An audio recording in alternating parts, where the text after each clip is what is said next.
His family and our community will never be able to hear Harrison play and sing again.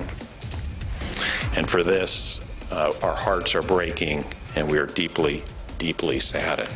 Tonight at 10, a heavy loss for Longhorns. A UT freshman killed in a senseless attack on campus. The community mourning together tonight.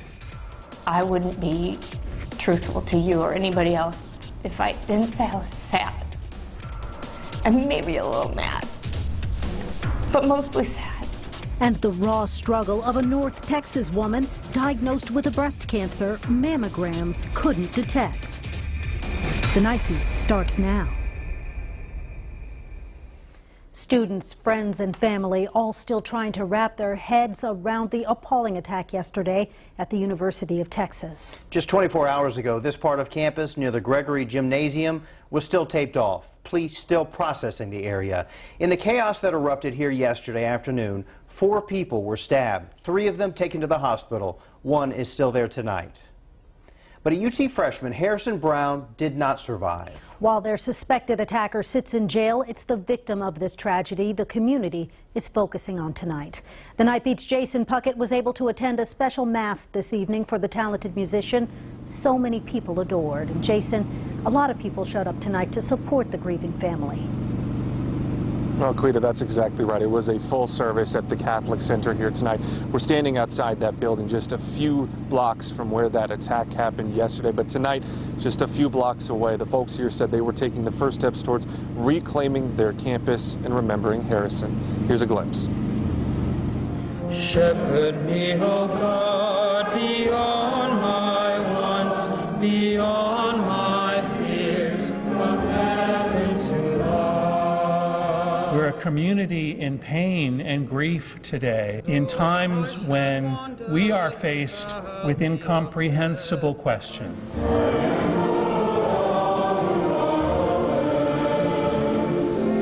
We know that he was part of our regular worshiping community, and that makes him part of us.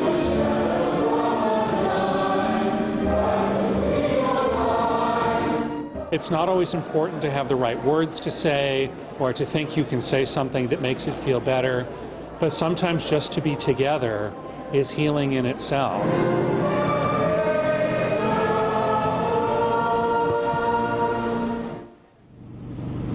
And you can see here tonight the tower lit up in honor of Harrison. The entire mass tonight was dedicated to him, and it wasn't just students here tonight, also faculty members and community members. We also want to note that the Catholic Center here on campus has opened a fund for Harrison's family. Donations, the way to make donations can be found on our website, KVUE.com. For now, here live on UT's campus, I'm Jason Puckett, KVUE News, Nightbeat.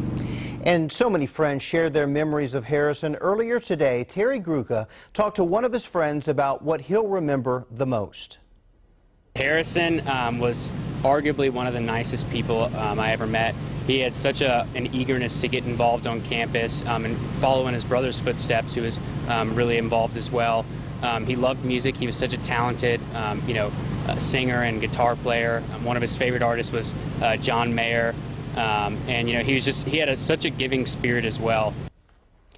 Colton says the Longhorn community is trying to find ways to push forward, but there's a sense of insecurity lingering on campus.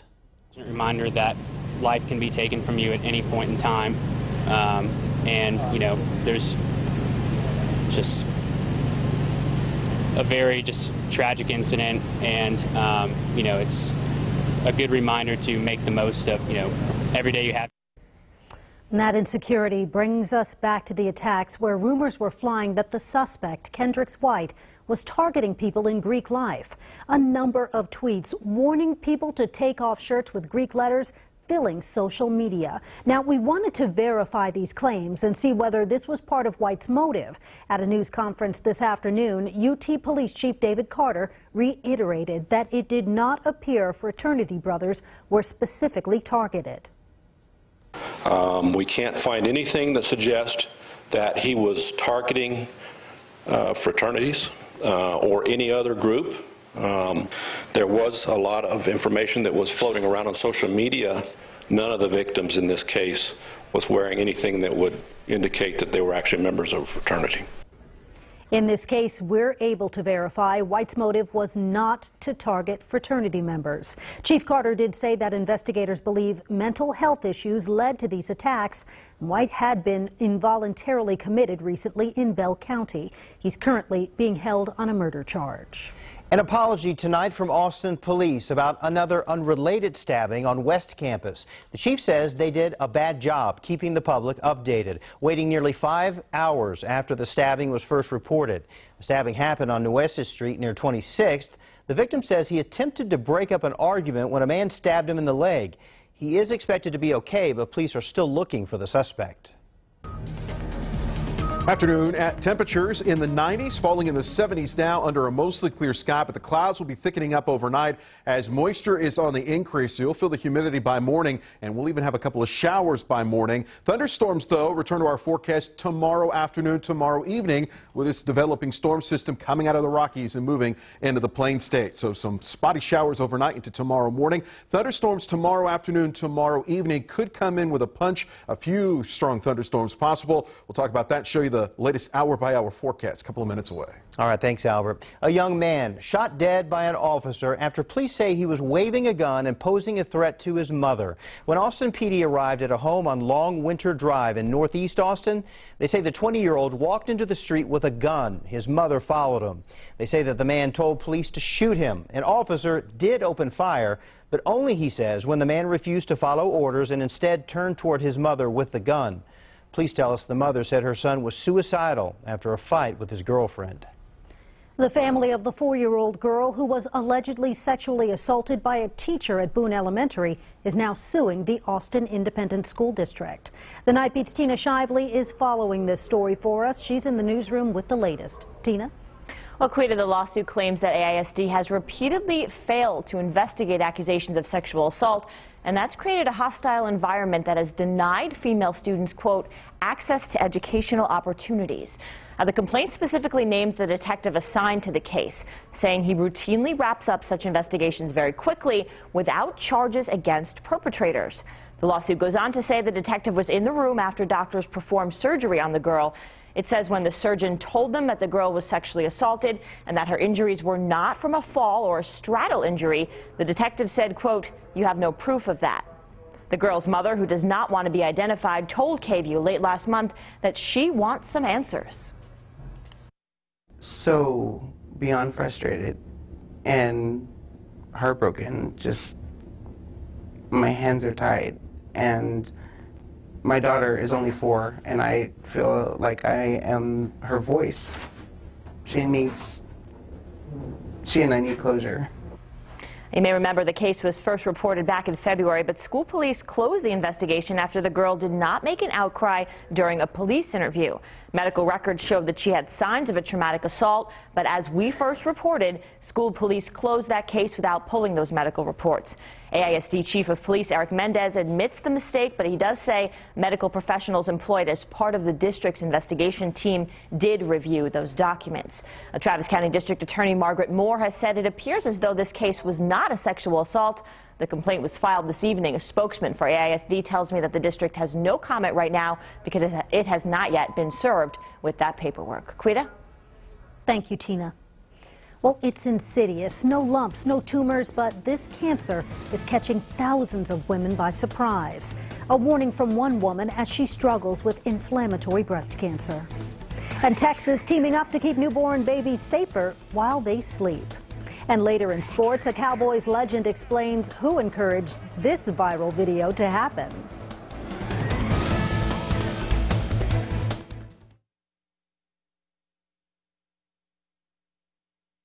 Tonight's KVUE Weather Snapshot. Dripping springs from over the weekend. Those developing thunderstorms to the north on Saturday, courtesy of Melissa Fontanetti Michelle. Thunderstorm chances return tomorrow afternoon, tomorrow evening. Some could be strong. Forecast is coming up.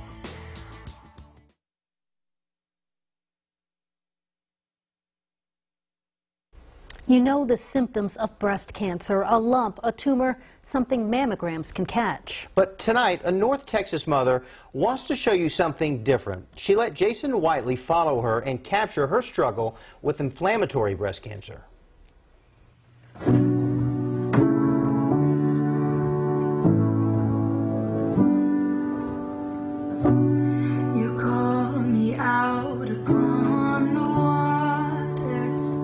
aren't necessarily a musical family. Oh, my daughter is.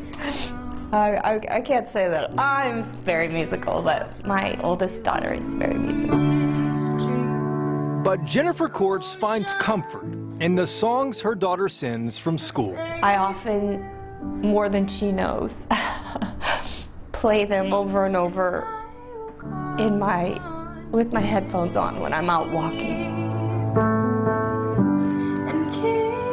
This story is about Jennifer's journey. I wouldn't be truthful to you or anybody else if I didn't say I was sad. And maybe a little mad, but mostly sad. It began 2 years ago with this red spot on her left breast. So I went and got a mammogram, and it came back normal. Everything looked fine. No lumps, no tumor. Her blood work was okay, and doctors dismissed it. I was told, crazy enough, that my bra was too small. But it did not go away. So one night, Jennifer Googled her symptoms. IBC came up, inflammatory breast cancer, was the first thing that popped up. And it was late at night, everybody was asleep, and I was terrified. I just had a bad feeling. A biopsy confirmed what a mammogram could not. I remember him saying inflammatory breast cancer, and all I could think about was what I Googled. Because what I Googled said that everybody dies, that nobody survives. And so I knew my fate right then. So we're doing another PET scan on you. Okay. Despite the diagnosis, Jennifer is getting treated at Baylor Scott & White. Have you had any pain? A little bit. Okay, Yeah. Where at? Middle of my spine. And how long have you had that pain? About a week. Okay. You okay? I'm just scared for it. I understand. You sure you don't want to stop for a minute? Yeah, I'm okay. I'm fine. Straighten it out a little bit. There we go. Little sticks, sweetie. Doctors cannot stop her inflammatory breast cancer. All done. I'll be right back, okay? But they can slow it down. The doctors gave us 3 to 5 years, and that was a year and a half ago. So, a year ago. So, we're hoping for 5, all right? All right. You have everything? All right, right this way. Every 3 months, anxiety sets in when Jennifer must be here for a scan to see if the cancer is spreading. Just go ahead and put those straight above your head for me. Not too tight. Okay. So we're still breathing on. We'll see in a little bit, okay? While her husband, Rob, sits outside in a waiting room.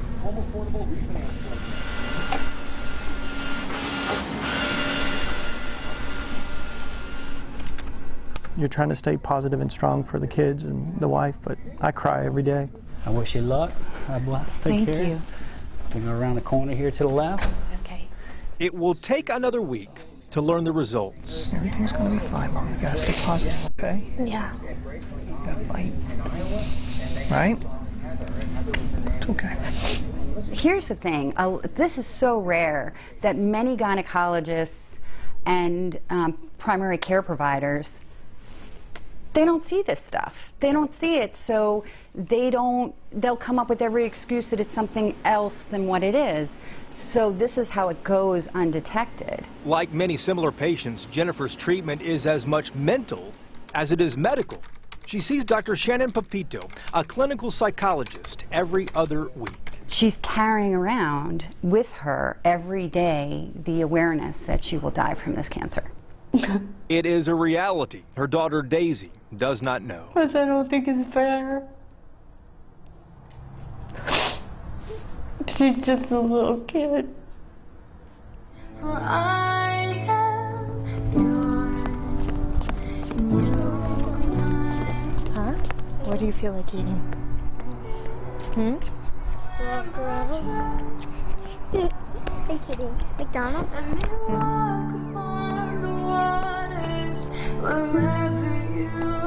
Jennifer's life is now about making memories. I think we could cross here. They're planning an Alaskan cruise. She met her sister in Las Vegas for a Celine Dion concert and took her daughter Daisy to see the beach for the first time. I really want this to educate. I really want someone to go, oh my gosh, I have redness in my breast. I better push past the mammogram and ask for some more tests. This story, this warning to women, she wants it to be her legacy. I'm not necessarily afraid to die, but I'm very afraid to say goodbye. One fear she never expected to face. Jason Whiteley, KVUE News. And I think by telling this story, she will save a lot of women. Such an intimate journey that she took us on, and the bravery that it took for her to do it, for awareness, as you say. It really is brave. And we'll be right back.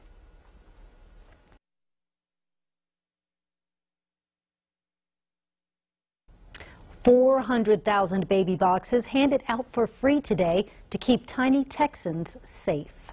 The boxes are actually cribs for babies to rest in so little ones sleep on their back without any loose items, reducing the risk of sudden infant death syndrome. Texas is the 4th state to be in the Baby Box University program, giving free boxes to expectant moms. To find out how to get one for your baby, go to our links section on KVUE.com. All right, Chief Meteorologist Albert Ramon joins us now from the Storm Center, and yeah, it's going to rain, and yeah, there's a pretty good chance, Albert, that it's going to rain during the time that many of us are driving home tomorrow evening. Rush hour rain. Yeah, a couple of thunderstorms rolling through the metro tomorrow afternoon, tomorrow evening. The good news is it's going to be in and out. If you have some plans tomorrow evening, that frontal boundary will be moving quickly down to the south. So let's take you hour by hour. We're mostly clear now, but by morning we're overcast. We'll put in a chance for a few passing showers for the first half of the day, but we'll hold off on the best chance of thunderstorms until the late afternoon and early evening. Those high temperatures getting back into the mid to upper 80s. Here's where those thunderstorm chances are coming from. An area of low pressure moving into the plain states. That's going to pinwheel a front through central Texas late tomorrow. Now, East Texas overall has the best chance of rain, best chance of severe weather tomorrow. We're kind of on the tail end of the system. Our hour-by-hour forecast showing the clouds increasing tonight with a few passing showers after midnight and as we start our day tomorrow. So not rain-free for the morning commute, but no thunderstorms for the morning commute. As we head towards the afternoon, that frontal boundary will be nosing its way into the hill country, and by the latter half of rush hour tomorrow, here's about 6 o'clock, a broken line of showers and thunderstorms will be moving in. Isolated thunderstorms, though, so nothing widespread here. And notice how quickly it'll move down to the south of Austin by 8 o'clock and out of the viewing area about 24 hours from now. The chance of severe weather tomorrow is small, marginal to a slight risk, meaning that not widespread, but an isolated storm or two could produce some hail and wind, something we'll keep an eye on late tomorrow afternoon and evening. Here's a check of how much rain. Not a lot. I think less than a ½ inch. The new forecast model indicating maybe even less than ¼ inch. Turning cloudy overnight, 70 degrees here in Austin. A few passing showers after midnight into tomorrow morning. And again, the thunderstorm chances will hold off until the afternoon and evening hours. We'll put the rain chance tomorrow at 60% for Austin. Less of a chance of rain if you're in the hill country. A little bit better opportunity for showers and storms if you live east of the interstate. 86 degrees in Austin for tomorrow. Some low 80s out west in the hill country. Here's a look at the allergy count with grass and pecans showing up tomorrow, but just a trace amounts. Mold elevated in the medium count. Your allergy forecast from the KVUE Storm Team, found every day in the Statesman. So once we get past tomorrow, those shower thunderstorm activity in the afternoon and evening, clearing skies, breezy, a little cooler Thursday. We're back in the 80s after a chilly start in the 50s on Friday. The weekend looks great, a little bit more humid by Sunday, more wind, and back in the mid 80s as we head into Monday of next week. Not bad at all. Have the umbrella handy in the morning for some light rain and some storms in the afternoon. I never carry an umbrella. Oh, really? Well, I have one like in the car, but I always forget to bring it with me, so it's like I never carry one. Just get wet. Way to be prepared. Right. That's I was going to say. I should, but I don't. Yeah. So, this is you're talking about this video that... Cowboys fans are loving this. When a Cowboys legend is the author of a viral piece of video, well, it becomes a masterpiece. And on behalf of the 5-time world champion Dallas Cowboys, Drew Pearson tells us how this all came about when KVUE returns.